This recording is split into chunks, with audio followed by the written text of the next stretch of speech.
দেখো এটা হলো সাহিত্যপাড়া, অর্থাৎ কোচিং সেন্টারটার নাম হলো সাহিত্যপাড়া। Happy new year.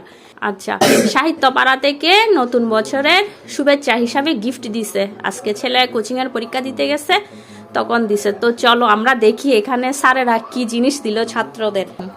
দেখি, খোলেন তো এবার। এটা মর্টিনের প্যাকেটের মতো অনেকটা, মর্টিন, তারপর গুড নাইট লিকুইড কয়েল আছে যে ওইগুলার প্যাকেটের মতো। এটা কি? আচ্ছা, প্রাণের ওই বাদামের ওইটা। তারপর এটা কি কি বেবিলন। হ্যাঁ, ওই বন্টির মতো তো বাপ্পি আনে যে বন্টি। বাহ, এখানে 3টা চকলেট দিছে। আর এটা তো টফি। এগুলা ওর বাবা দুবাই থেকে আসার সময় অনেকগুলা নিয়ে আসে, তবে বাংলাদেশের এগুলা আর দুবাইয়ের ওইগুলার টেস্টের মধ্যে অনেক ডিফারেন্স স্বাদের মধ্যে।